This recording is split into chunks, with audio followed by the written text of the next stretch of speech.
Now I want you to, I'm going to premise my remarks by saying to you, I'm not given to exaggeration or drama. But ladies and gentlemen, what you are about to hear is an exceptional presentation by a remarkable man and about an outstanding jurist, the finest justice of the Supreme Court of the United States. So how do I know this? First of all, I read the book. That's a good start. And why did I read the book? Well, I teach a course at Arizona State University Constitutional Law for the Master of Legal Studies program. And the book was recommended to me by our Chief Judge of the Ninth Circuit, who's been a friend of mine since I became a judge. And it was recommended to me by two very distinguished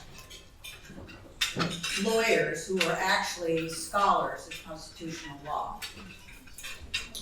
And so I decided this is something I had to read.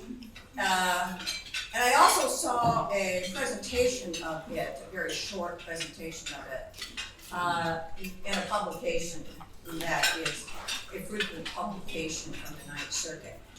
So I asked one of the law professors, so how long is it going to take me to read this, since I was just about getting ready for my Article 3 presentation. And he said, it's just going to be a weekend. So I thought, well, really, it's going to be a weekend? This particular law professor could read War and Peace in Russian over the weekend, and he doesn't speak Russian. So I had my doubts, but he was absolutely right. It's a page turner. It's fascinating. And I read it in one day, being an overachiever. But it's written in a very conversational style, so that it reads like a novel. And it's actually even humorous, because there were certain things that occur during the founding of our country, certain things that occurred by our founding generation that were humorous, and I found myself actually laughing. But the most important part of this book is that it's absolutely understandable, even for those who are not schooled in the law. Now, the second reason that I know you're going to really enjoy and be delighted by this presentation is because of Richard Brookhiser. And I've been acquainted with him and actually met him some time ago. And I first became acquainted with him on a program that I frequently watch on C-SPAN called Book TV. So in about 2011 and 2012, I saw him on Book TV, and he talked about in this interview about his latest biography on President Madison. And then I decided, and I was then the chief of the District of Arizona, I decided the lawyers in Arizona needed to hear him. So we arranged for him to come to Arizona and speak to the Arizona Federal Bar Association. He was a big hit. Now, most recently, to watch Book TV, I saw him, and his wife was interviewed, and she's delightful too. Her name is Jean Safer, and she was interviewed by her about her recent published book called I Love You, But I Hate Your Politics. I actually purchased this book, and I was so glad I did. It's great. So I'm going to stop. I'm going to give you a little bit of his background. So it reads for pages and pages. He's written about 20 books, and he graduated from Yale University, and he is a senior editor of the National Review. And one of the interesting things is that he wrote his first article for the National Review when he was 15 years old. That's how he got attention. And he was in high school. And he wrote about the anti-war protesters at that time, and he got the attention of the National Review. And he started writing at that time, and he's been the senior editor for the National Review all these years. Now he's authored 20 books or more, and the focus has been on the founding generation and our founding nation, including Founder's Son, A Life of Abraham Lincoln, James Madison, George Washington on Leadership, George Washington, A National Treasure, Alexander Hamilton, America, Founding Father, Rediscovering George Washington. I give you Richard Brookhiser. It's a great pleasure to see Judge Silver again. It's an honor to be here at the Sandra Day O'Connor Institute on her day. So today what I want to talk about is who Marshall was, how he did what he did. I want to talk about one of his important cases, and then just survey some of his critics in his lifetime and shortly afterwards. I think the most important thing to know about Marshall as a man is that he was a country boy. He was born and raised in Fauquier County, Virginia. The first house he lived in was a log cabin. The second house was a frame house. The third had glass in the windows. So this wasn't quite the frontier, it wasn't quite Daniel Boone, but it was the country. And he kept his country habits all his life. The word that people use over and over again in describing him, and it doesn't matter if they're meeting him for the first time or if they've known him for years, is simple. They call him a simple man. He had very simple ideas about his appearance. He didn't care what he looked like. His wife cut his hair, never went to a barber.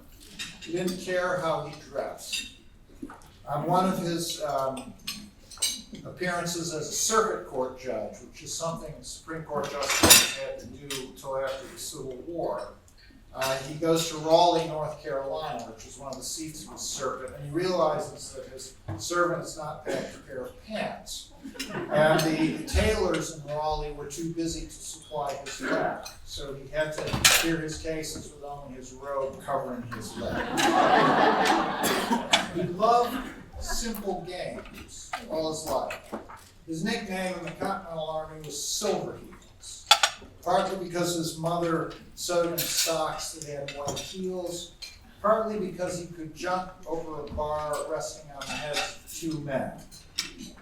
There's a wonderful story of him late in life as Chief Justice when a boy was carrying a message to him, and the little boy is nervous about meeting such a man. So Marshall gets down on the floor and plays marbles with him.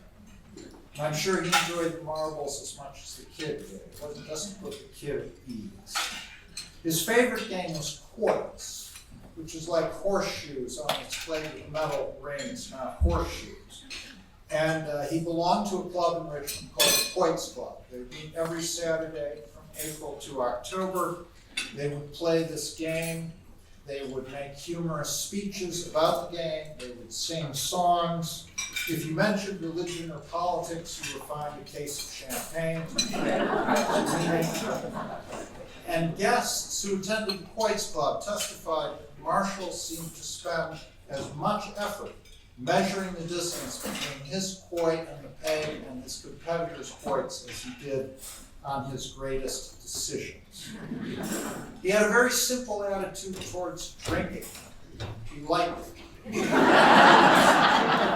it a lot. When he was Chief Justice, the wine merchants of Washington called their best stuff the Supreme Court, because he was one of their best customers and best distributors of their wares.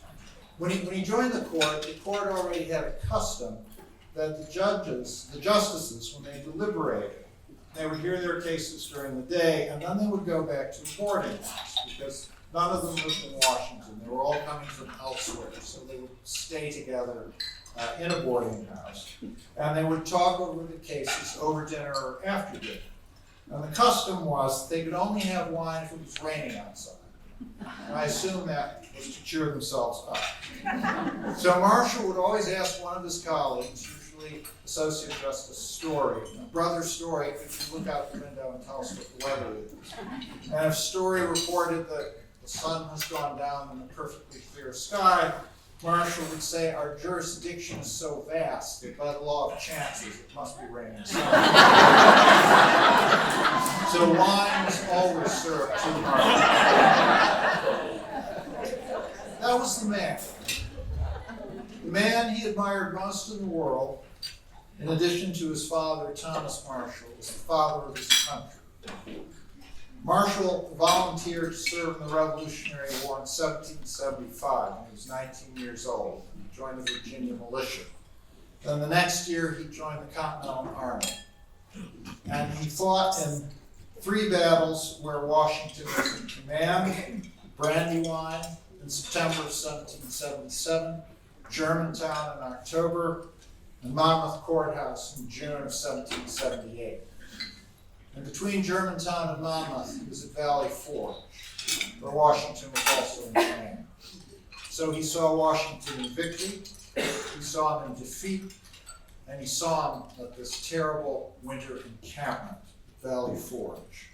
And his conclusion from these experiences was that the man who made the revolution work was its commander-in-chief. It was George Washington. He was the indispensable figure who held everything together. When Washington returned his commission to Congress in December of 1783, Marshall wrote one of his old schoolfellows, James Monroe, and he said, at length, the military career of the greatest man on earth is closed. May happiness attend him wherever he goes. When I think of that superior man, my full heart overflows with gratitude. And he followed Washington after the war, in peace.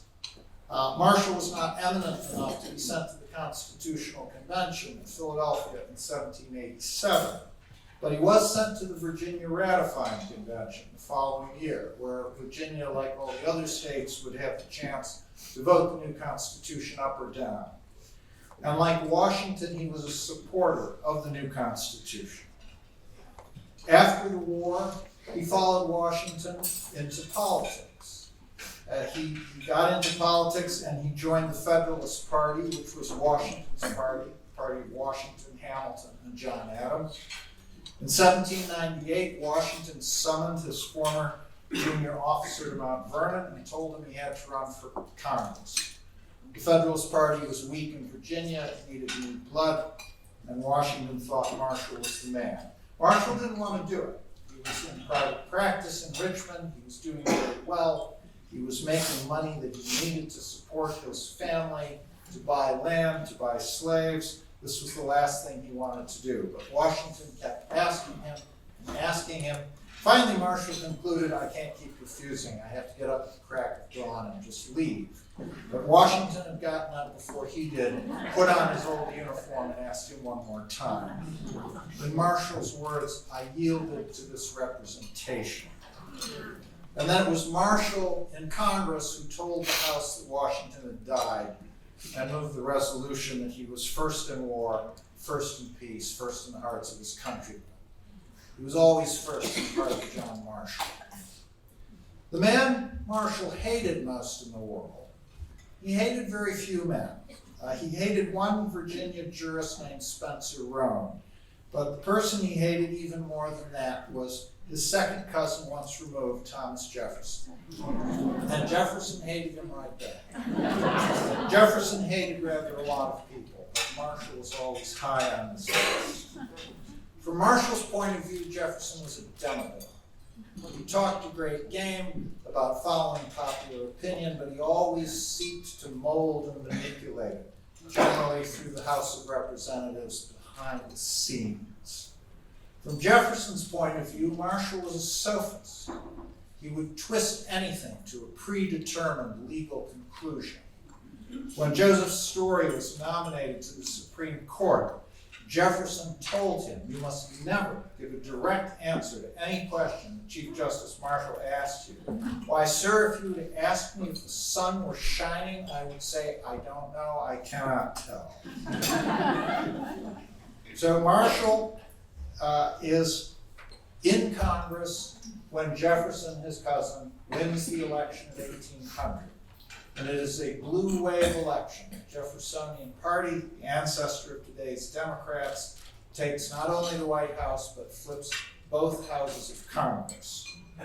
And we have to imagine outgoing President John Adams in the White House trying to cope with this situation.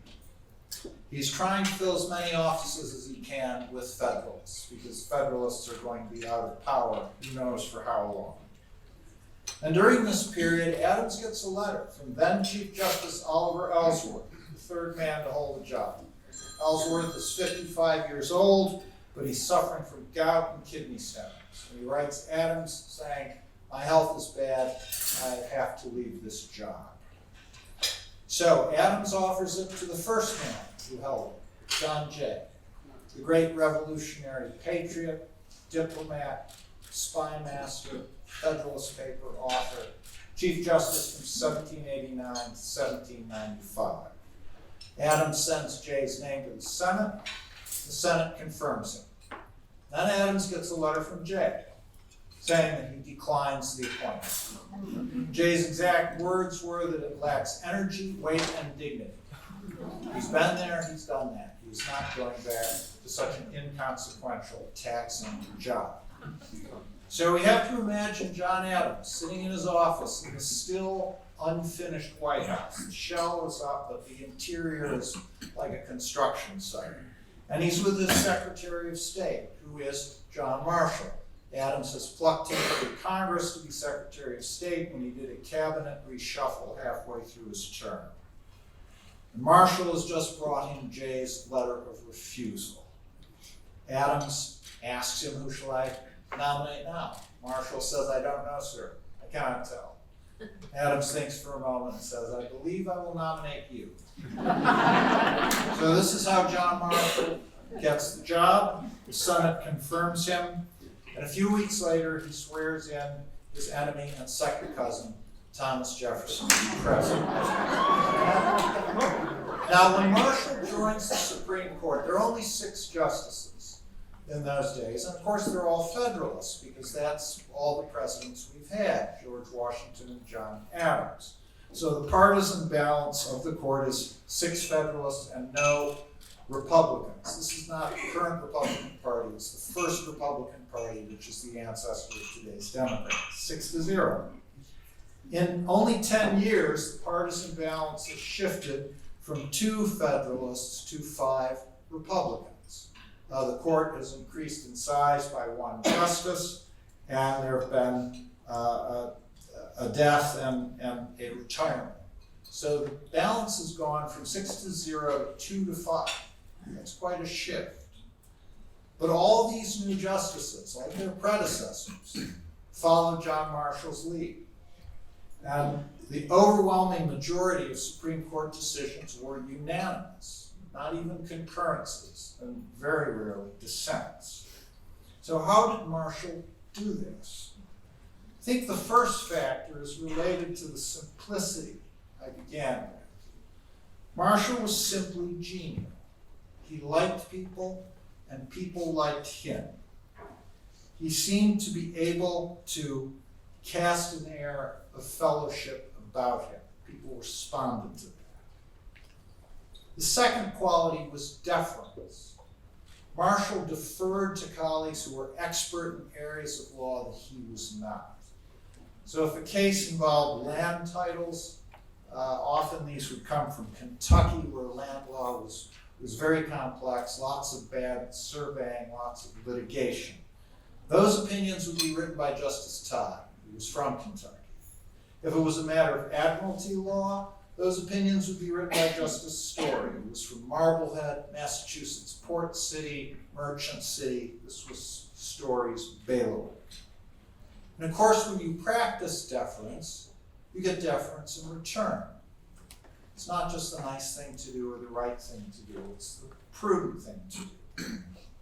The third quality of Marshall was that he was always the smartest man in the room, and everyone recognized it. And many of the people in the same room with him were also very smart men, very great legal minds.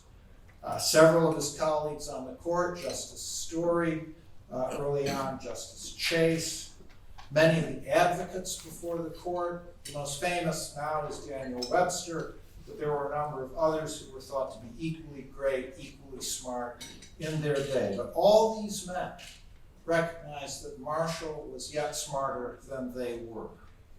His intelligence was not quick. Someone compared him to a great bird taking flight. And there'd be flappings and flounderings and delays in getting airborne. But once he was aloft, he flew powerfully and directly to his goal. William Wirt, who was on the Supreme Court bar and ultimately Attorney General, wrote that Marshall's mind was like the Atlantic Ocean. Everyone else's minds were mere ponds. So that's the impression he made on his contemporaries. The final factor is that he holds the job for 34 years, which is still a record. There have been a couple of justices who served longer, but no Chief Justice has served longer or as long. And in the middle of that 34-year period, there was a 12-year stretch where the personnel of the Supreme Court did not change. We've only had one comparable period since those days. So these were the qualities that Marshall used in leading his court. Now, the most famous of his cases, I never went to law school, but even I had to study this in history in high school, was Marbury versus Madison. Everybody has heard of Marbury versus Madison. In writing my book, I wondered if it isn't a little over-interpreted. We treat Marbury as if it invented the concept of judicial review. It didn't. That was an idea that was already out there. Marshall himself had spoken about judicial review at the Virginia Ratifying Convention. Alexander Hamilton had written about it in the Federalist Papers. There were other people in the legal world. State courts had practiced judicial review at the state court level. So it was an idea that people were familiar with. But of course, Marbury is important because this is the first time that a portion of a law passed by Congress is struck down by the Supreme Court. The most controversial cases during Marshall's lifetime were the cases involving supremacy, the supremacy of the federal judiciary over state judiciaries.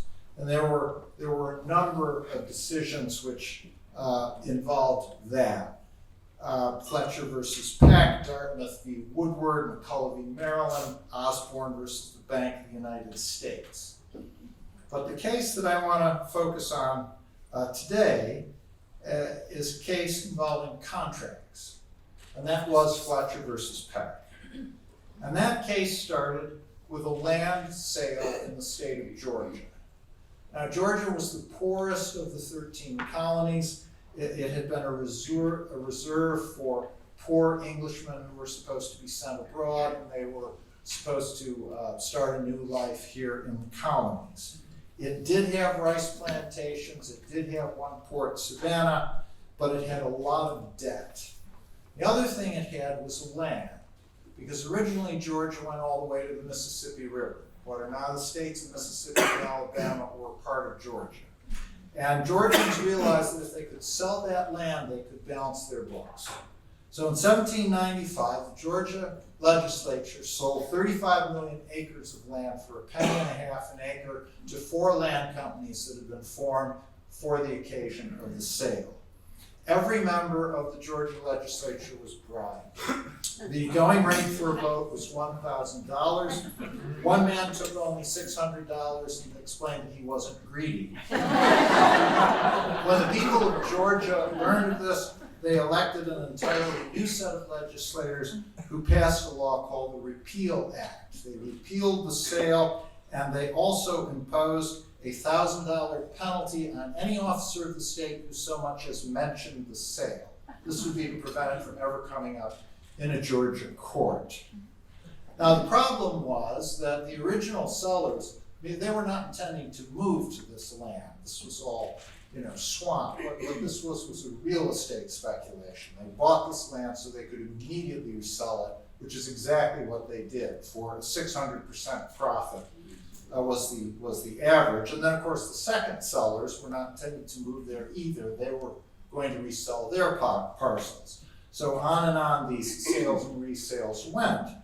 And what was the status of those purchases? Because the Repeal Act seems to be a cloud over these transactions. So this becomes a legal case, and it's a long process before it can happen. First, there's the Repeal Act standing in the way. Then there is the 11th Amendment, the first amendment to be passed after the first 10. This forbade citizens from out of state suing a state.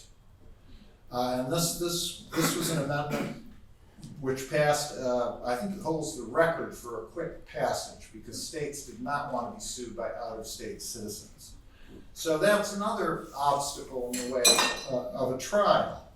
But the Constitution does say that if citizens of two different states are involved in a litigation, that is a matter for the federal courts. So, Robert Fletcher of New Hampshire sues John Peck of Massachusetts for $3,000.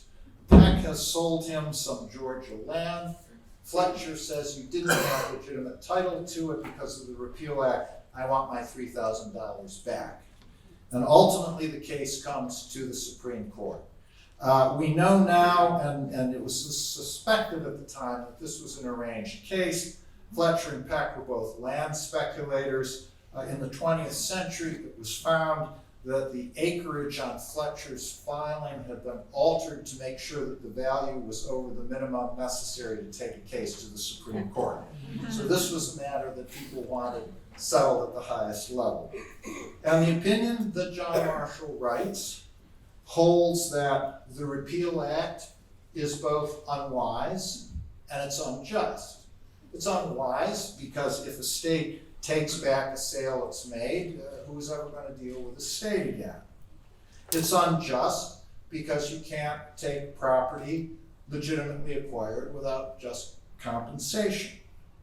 But the more important point is that it's unconstitutional because it violates Article 1, Section 10 of the Constitution, which forbids states from impairing the obligation of contracts. And Marshall points to this clause, and then he says, I think very audaciously, that this clause is a Bill of Rights for the people of the states. Now that's surprising to us to read, because we think of the Bill of Rights as the first 10 amendments that protect freedom of speech, freedom of the press, guarantee the right to keep X word. And he was trying to tell Americans that if you sign on the dotted line, you don't have to worry about some state legislature coming along next year or the year after and suddenly undoing your arrangement. Or you can't hope, if you're unhappy with it, that you can get the legislature to do your dirty work for you. Once you sign, a deal is a deal. And this was the message of Fletcher versus Peck. Now, the importance of this, I think, is that when we think of the Founding Fathers, and we admire them, and obviously they were brilliant men, but most of them, their brilliance was in the direction of law or political theory. A lot of them were lawyers. Many of them were very well read in modern and ancient political theory. But in terms of how we live our daily lives, the economic transactions we make, the relations we enter into, who of the Founding Fathers foresaw that? And of course, we mostly think that the one who did was Alexander Hamilton, especially after the musical. And the musical is very good. The musical is very good about this. And Hamilton did foresee our economic arrangements. But his vision needed a legal armature to support it. And that came from decisions of the Marshall Court, like Fletcher versus Peck, like Dartmouth v. Woodward, and then Commerce Clause decisions like Gibbons v. Ogden. Marshall had critics during his own time. The most energetic one was his second cousin, Jefferson, who just never let it go. He could never stop. He would write letters to friends of his. He'd call Marshall's reasoning twistifications.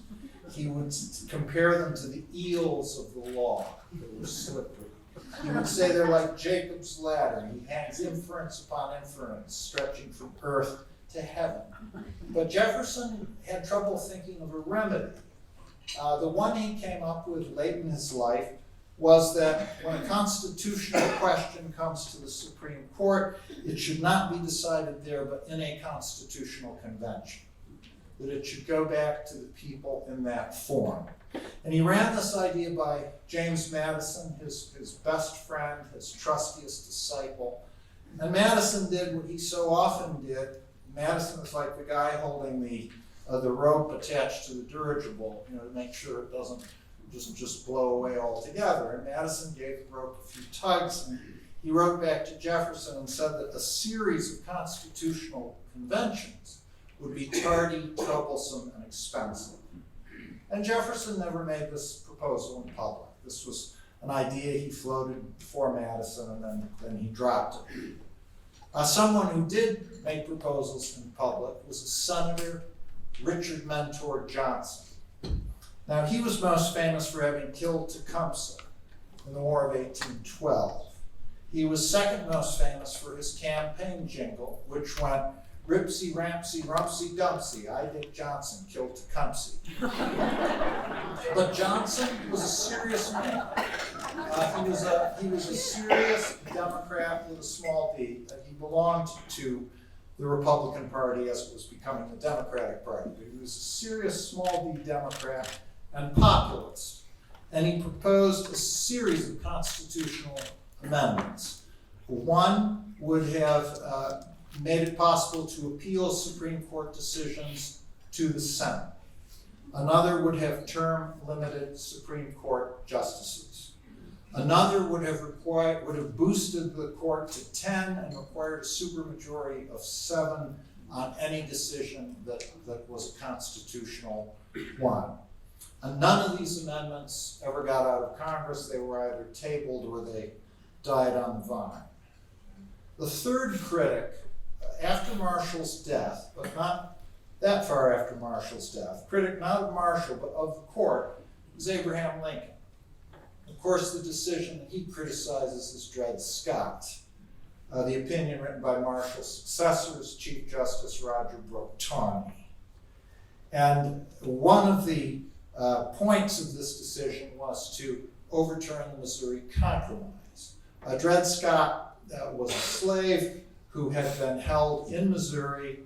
Then he had been taken by his master first to Illinois, then to the Wisconsin Territory, a portion of which was part of the old Louisiana Territory that had been north of the Missouri line, which said that future territories north of it will be free, south of it can be open to slavery if the residents wish. And then Dred Scott was taken back to Missouri. So his argument was, well, yes, I'm in Missouri now, that's where I first was, but I've lived in a free state and a free territory, therefore I should be free. And in striking down this argument, Tawney ruled that the Missouri Compromise had been unconstitutional because the Fifth Amendment prevents the taking of property, and that's what it represented. In other words, in a federal territory, wherever the Stars and Stripes waves, you could bring your human chattel there. So ruled Chief Justice Tawney. This decision enraged half of the country, including Abraham Lincoln. He attacked it at the time, and he kept attacking it until his first inaugural address, after he'd been sworn in by Justice Tawney, who one observer described as looking like a galvanized corpse. And Lincoln said in the address that, of course, the decisions of the Supreme Court have to be final with respect to the parties involved. So in other words, poor Dred Scott would have to remain a slave. Scott was dead by that time. But did such decisions have to have value as precedents? and Lincoln made a distinction. He said there are Supreme Court decisions which are legitimate and there are decisions which are erroneous. What's an erroneous decision? Well, one of his criteria was a decision that was not unanimous. Another criteria was a decision which changed the course of government action previously. Now, obviously, if you apply those criteria to Supreme Court decisions, you're going to declare quite a few of them erroneous. Even in the Marshall Court, where there are many unanimous decisions, but not all. Dartmouth v. Woodward was a tangle of concurrences and dissents. And yet Lincoln never proposed a practical scheme for implementing his decision. He mentioned it in his first inaugural address, and that was that. And it seems to me that this problem, which is that the Supreme Court is, and federal judges are, in some ways undemocratic. They are democratic because they are appointed by people who have been elected. They are undemocratic because they are never answerable to the people. Once they are in place, they are there for good behavior. Unless they commit some crime, they're there for life. And that renders them, to that extent, undemocratic. And I think that is just a paradox that we have to live with. And it's going to keep coming up. And whenever a political party feels that they're getting a shaft from the court, they're going to complain. They're going to complain like Senator Johnson or former President Jefferson. And maybe some of these complaints will bear fruit. It doesn't take a constitutional amendment to change the number of justices on the Supreme Court. Congress could make it 100 tomorrow. I think they could make it 1. The Constitution says there has to be a Chief Justice, but they can't get rid of the ones who are sitting there. They have to die or retire. But Congress could conceivably pass a law saying there's only going to be 1 of you guys. Obviously, these would be extreme measures, but this is an issue that we'll just have to continue to deal with. Marshall died in 1835. He'd been butting heads with Andrew Jackson for a number of years. Unlike Thomas Jefferson, Jefferson complained, but Jackson acted. He was a much more formidable foe than Jefferson had been. And yet, even so, Jackson gave a very gracious tribute to the late Chief Justice. He hailed his learning and his service and his patriotism. But the most moving tribute came from the Quoits Club in Richmond, and they passed a resolution that since Marshall was irreplaceable, we will forever have 1 fewer member. So thank you very much. So you've written so many biographies about presidents. Why did you choose to write this biography about the Chief Justice? Well, 2 reasons. An old friend of mine is Professor Akil Amar at Yale Law School. We were undergrads together, and he told me to write. Akil is a very smart guy, and I take his advice. But the other reason was, I looked around and I thought that Marshall has had biographers, and some of them were excellent. But he seemed relatively underdone. I mean, there weren't as many as you would expect given his importance. One of the best won a Pulitzer Prize, but that was in 1918. That was Albert Beveridge. It's great. I mean, they don't write biographies like this anymore. It's so bigoted. And he just thinks Marshall is always right. His critics are always rascals and idiots. It's very well written, and the footnotes are terrific. Beveridge did a lot of homework, but it's a 100-year-old book.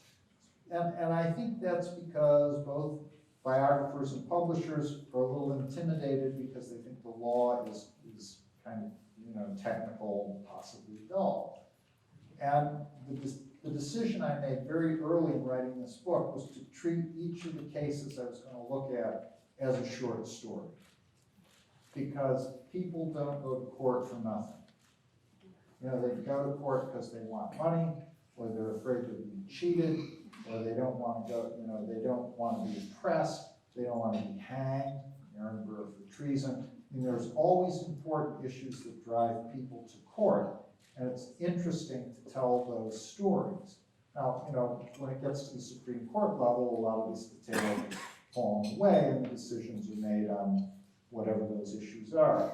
But telling those stories is both interesting and also gives you a window on America from 1801 to 1835. All the churn and what's going on with, steamboats and Cherokee Indians and banks and, contracts, colleges, this, that, and the other thing.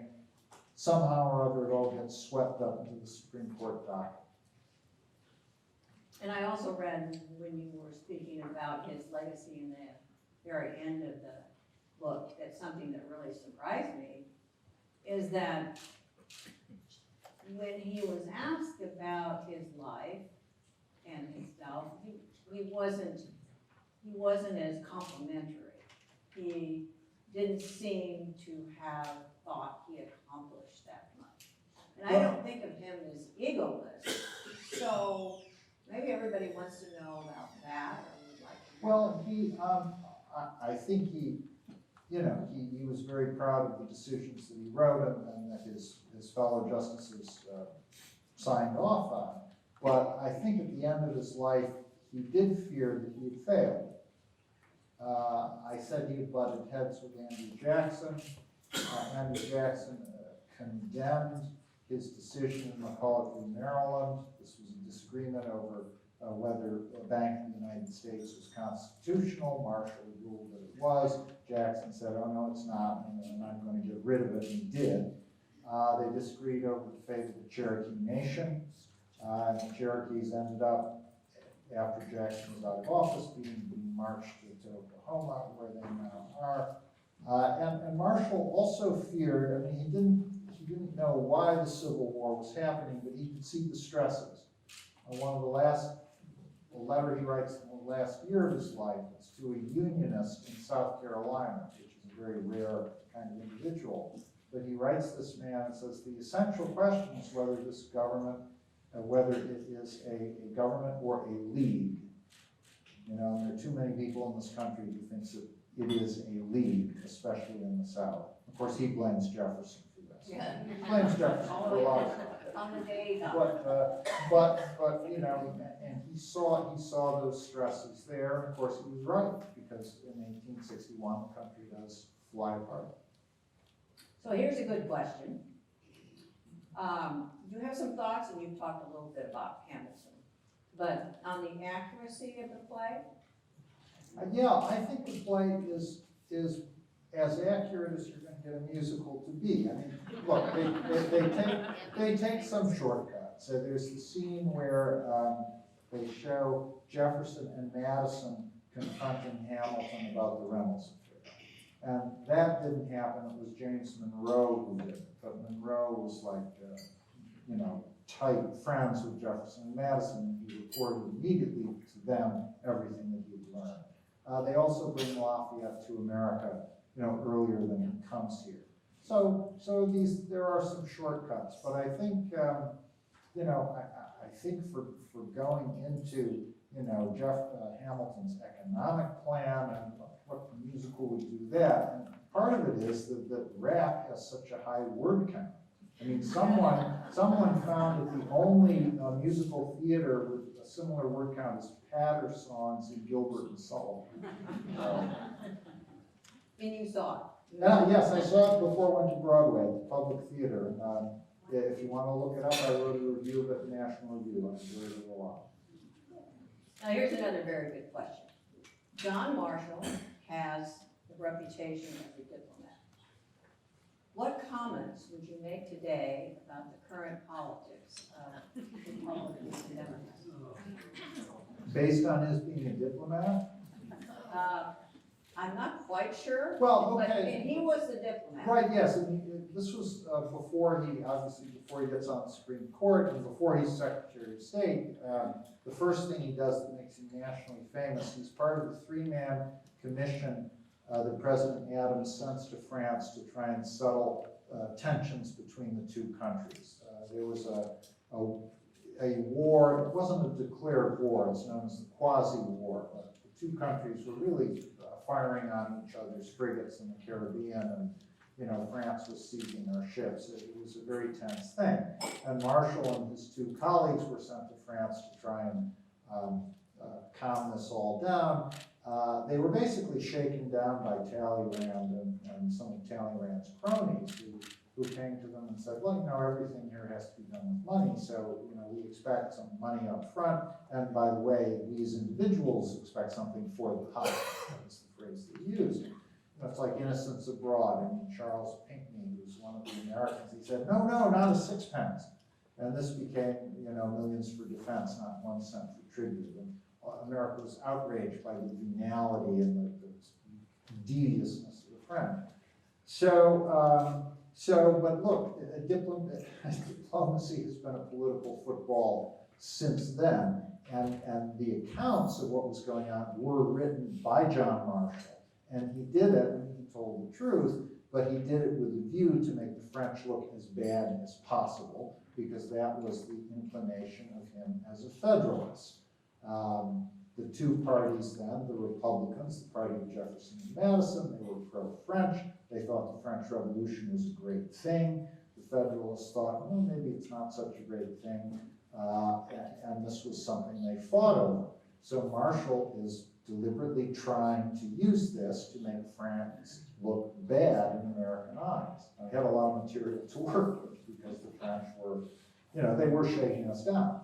But he was no fair reporter in this. So, and the general point is, and this comes up a lot when I give talks about this book or any of the others, there's almost always a question, like woe is me, why is our politics so awful, and how could we make it as great as it was back then? And I say, back then it was worse. It was really worse. It was more frantic. Journalism was more partisan. People were crazier. And the instance I use is that when Vice President Cheney shot that man, that was an accident and he lived. But when Vice President Burr shot Alexander Hamilton, it was deliberate and he died. And politicians are just not doing that anymore.